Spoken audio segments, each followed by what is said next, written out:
जय श्री कृष्णा। आइए सुनते हैं पूर्णमासी की व्रत कथा।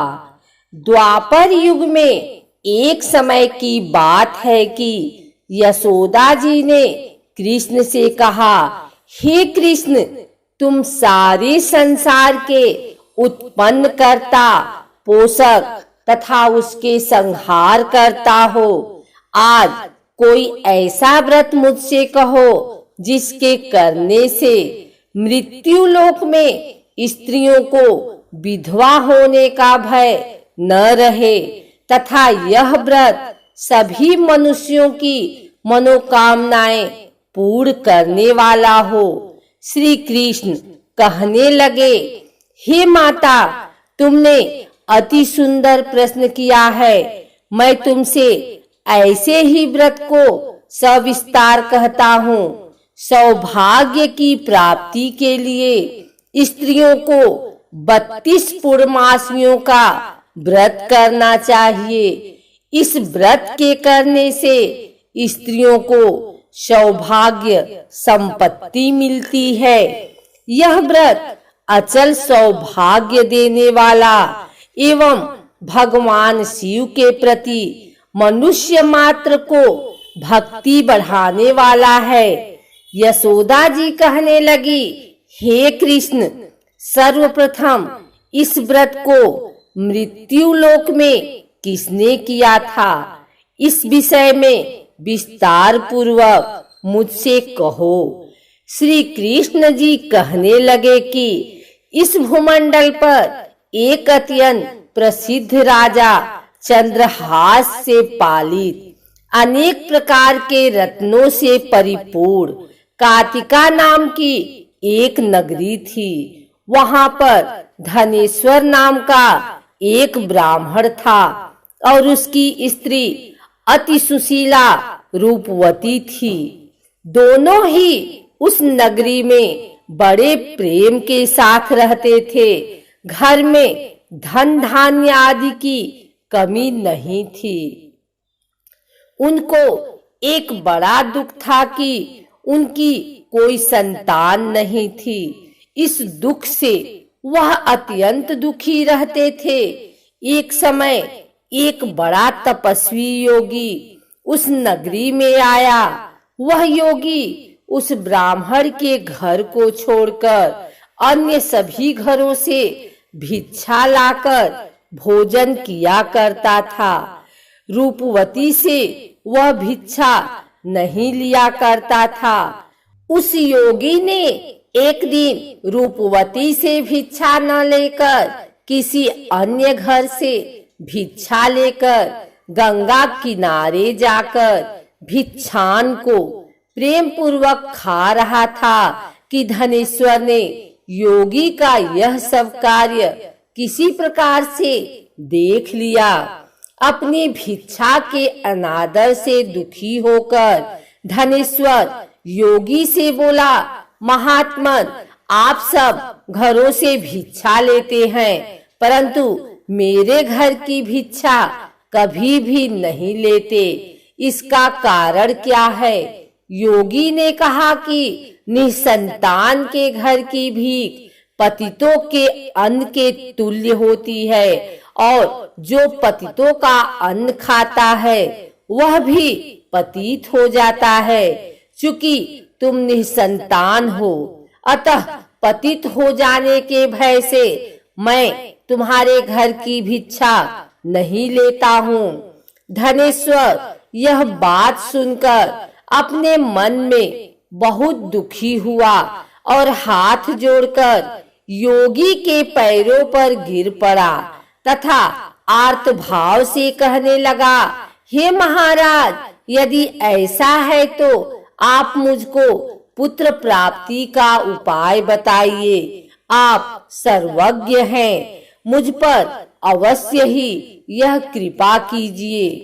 धन की मेरे घर में कोई कमी नहीं परंतु मैं पुत्र न होने के कारण अत्यंत दुखी हूँ। आप मेरे इस दुख का हरण करें। आप सामर्थ्यवान हैं। यह सुनकर योगी कहने लगे, हे ब्राह्मण, तुम चंडी की आराधना करो। घर आकर उसने अपने स्त्री से सब वृत्तांत कहा और स्वयं तप के निमित्त वन में चला गया। वन में जाकर उसने चंडी की उपासना की और उपवास किया। चंडी ने 16वें दिन उसको स्वप्न में दर्शन दिया और कहा, हे धनेश्वर, जा, तेरे पुत्र होगा, परंतु वह 16 वर्ष की आयु में ही मृत्यु को प्राप्त हो जाएगा। यदि तुम दोनों स्त्री पुरुष 32 पूर्णमासियों का व्रत विधि पूर्वक करोगे तो वह दीर्घायु होगा। जितनी तुम्हारी सामर्थ्य हो, आटे के दिए बनाकर शिव जी का पूजन करना, परंतु पूर्णमासी को 32 दिए होने चाहिए। प्रातः काल होने पर इस स्थान के समीप ही तुम्हें एक आम का वृक्ष दिखाई देगा। उस पर तुम चढ़कर एक फल तोड़कर शीघ्र अपने घर चले जाना। अपनी स्त्री से सब वृतांत कहना। ऋतु स्नान के पश्चात वह स्वच्छ होकर श्री शंकर जी का ध्यान करके उस फल को खा लेगी। तब शंकर भगवान की कृपा से उसको गर्भ हो जाएगा। जब वह ब्राह्मण प्रातः काल उठा तो उसने उस स्थान के पास ही एक आम का वृक्ष देखा, जिस पर एक अत्यंत सुंदर आम का फल लगा हुआ था। उस ब्राह्मण ने उस आम के वृक्ष पर चढ़कर उस फल को तोड़ने का प्रयत्न किया, परंतु वृक्ष पर कई बार प्रयत्न करने पर भी वह नहीं चढ़ पाया। तब तो उस ब्राह्मण को बहुत चिंता हुई और विघ्न विनाशक श्री गणेश जी की वंदना करने लगा। हे दयानिधे, अपने भक्तों के विघ्नों का नाश करके उनके मंगल कार्य को करने वाले, दुष्टों का नाश करने वाले, रिद्धि सिद्धि के देने वाले, आप मुझ पर कृपा करके इतना बल दें कि मैं अपने मनोरथ को पूर्ण कर सकूं। इस प्रकार गणेश जी की प्रार्थना करने पर उनकी कृपा से धनेश्वर वृक्ष पर चढ़ गया और उसने एक अति सुंदर आम का फल देखा। उसने विचार किया कि जो वरदान से फल मिला था वह यह है और कोई फल दिखाई नहीं देता। उस धनेश्वर ब्राह्मण ने जल्दी से उस फल को तोड़कर अपनी स्त्री को लाकर दिया और उसकी स्त्री ने अपने पति के कथनानुसार उस फल को खा लिया और वह गर्भवती हो गई। देवी जी की असीम कृपा से उसे एक अत्यंत सुंदर पुत्र उत्पन्न हुआ, जिसका नाम उन्होंने देवीदास रखा। माता पिता के हर्ष और शोक के साथ वह बालक शुक्ल पक्ष के चंद्रमा की भांति अपने पिता के घर में बढ़ने लगा। भवानी की कृपा से वह बालक बहुत ही सुंदर, सुशील और विद्या पढ़ने में बहुत ही निपुण हो गया। दुर्गा जी की आज्ञा अनुसार उसकी माता ने 32 पूर्णमासी का व्रत रखना प्रारंभ कर दिया था, जिससे उसका पुत्र बड़ी आयु वाला हो जाए। 16वां वर्ष लगते ही देवीदास के माता पिता को बड़ी चिंता हो गई कि कहीं उनके पुत्र की इस वर्ष मृत्यु न हो जाए। इसलिए उन्होंने अपने मन में विचार किया कि यदि यह दुर्घटना उनके सामने हो गई तो वे कैसे सहन कर सकेंगे। उन्होंने देवीदास के मामा को बुलाया और कहा कि हमारी इच्छा है कि देवीदास 1 वर्ष तक काशी में जाकर विद्या अध्ययन करे और उसको अकेला भी नहीं छोड़ना चाहिए। इसलिए साथ में तुम चले जाओ और 1 वर्ष के पश्चात इसको वापस लौटा लाना। सब प्रबंध करके उसके माता पिता ने काशी जाने के लिए देवीदास को एक घोड़े पर बैठाकर उसके मामा को उसके साथ कर दिया, किंतु यह बात उसके मामा या किसी और से नहीं कही। धनेश्वर ने सपत्नी अपने पुत्र की मंगल कामना तथा दीर्घायु के लिए भगवती दुर्गा की आराधना और पूर्णमासियों का व्रत करना आरंभ कर दिया। इस प्रकार बराबर 32 पूर्णमासी का व्रत पूरा किया। कुछ समय पश्चात एक दिन वह दोनों मामा और भांजा मार्ग में रात्रि बिताने के लिए किसी ग्राम में ठहरे हुए थे। उस दिन उस गांव में एक ब्राह्मण की अत्यंत सुंदरी, सुशीला, विदुषी और गुणवती कन्या का विवाह होने वाला था।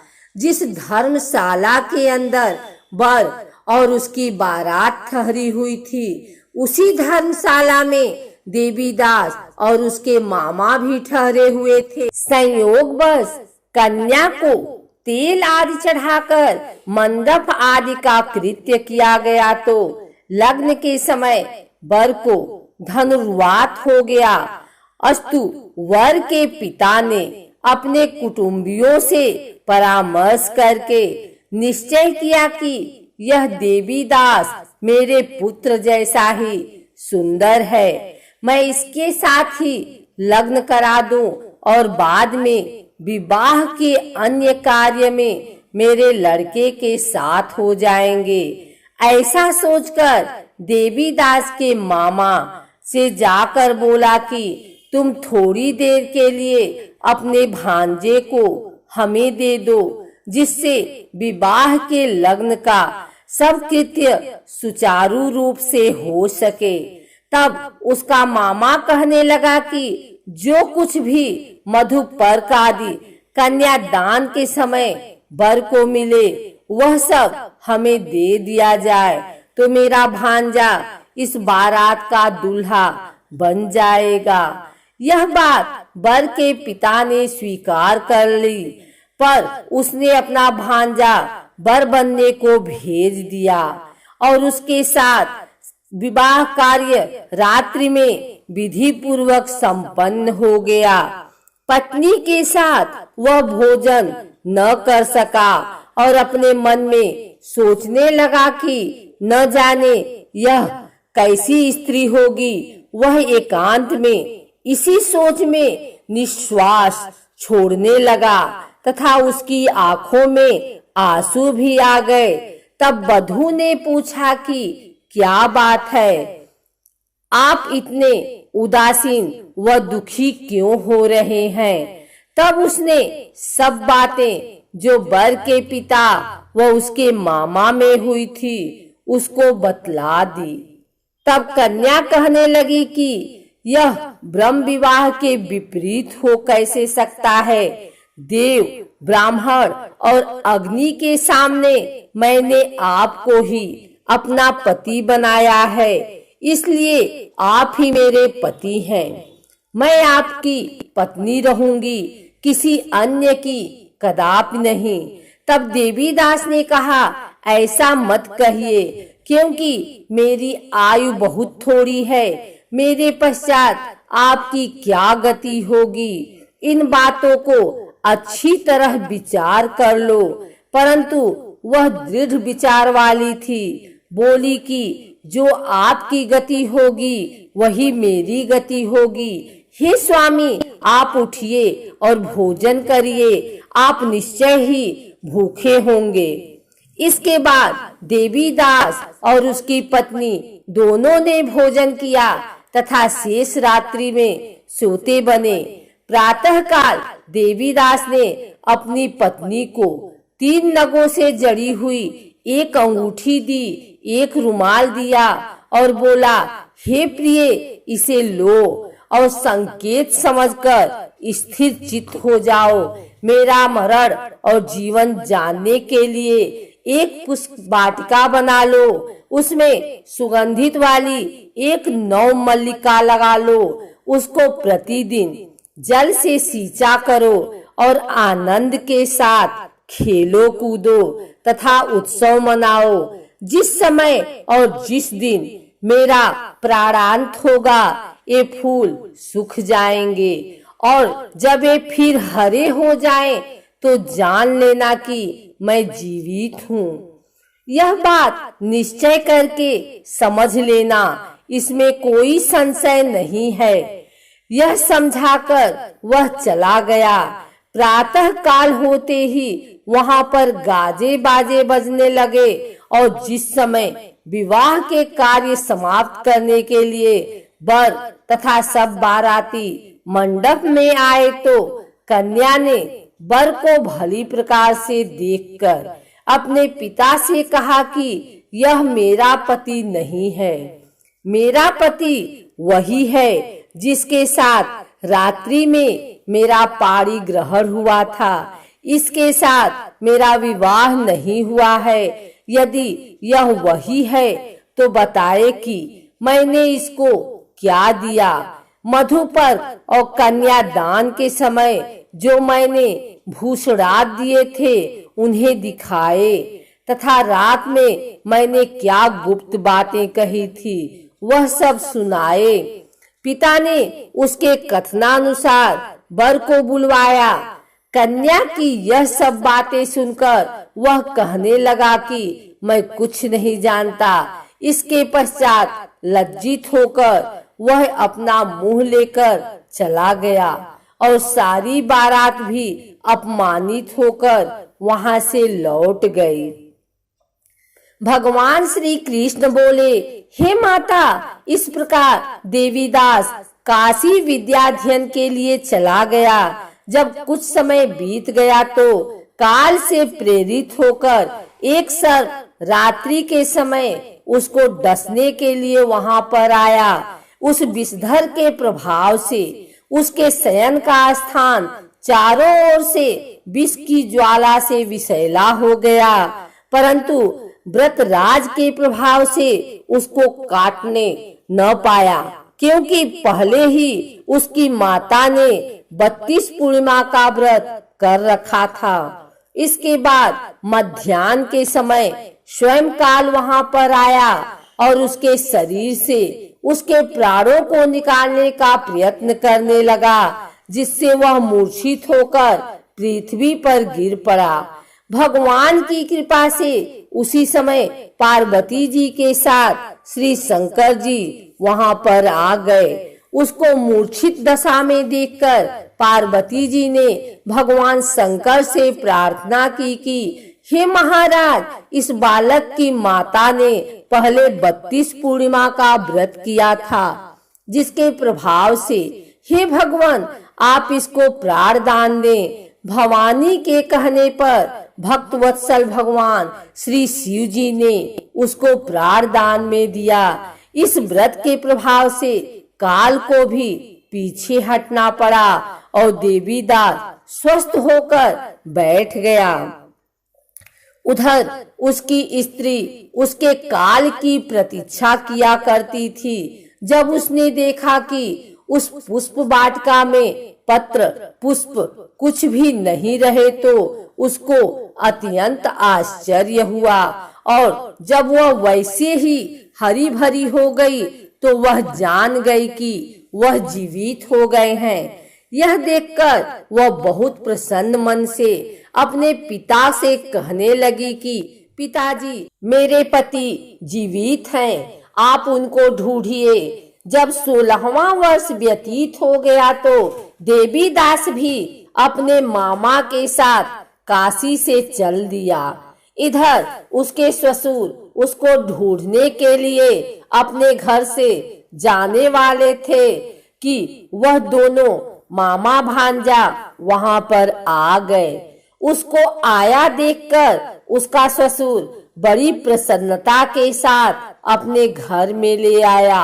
उस समय नगर के निवासी भी वहां इकट्ठे हो गए और सबने निश्चय किया कि अवश्य ही इसी बालक के साथ इस कन्या का विवाह हुआ था। उस बालक को जब कन्या ने देखा तो पहचान लिया और कहा कि यह तो वही है जो संकेत करके गया था। तदुपरांत सभी कहने लगे कि भला हुआ जो यह आ गया, और सब नगरवासियों ने आनंद मनाया। कुछ दिन बाद देवीदास अपनी पत्नी और मामा के साथ अपने ससुर के घर से बहुत सा उपहारादि लेकर अपने घर के लिए प्रस्थान किया। जब वह अपने गांव के निकट आ गया तो कई लोगों ने उसको देखकर उसके माता पिता को पहले ही जाकर खबर दे दी कि तुम्हारा पुत्र देवीदास अपनी पत्नी और मामा के सहित आ रहा है।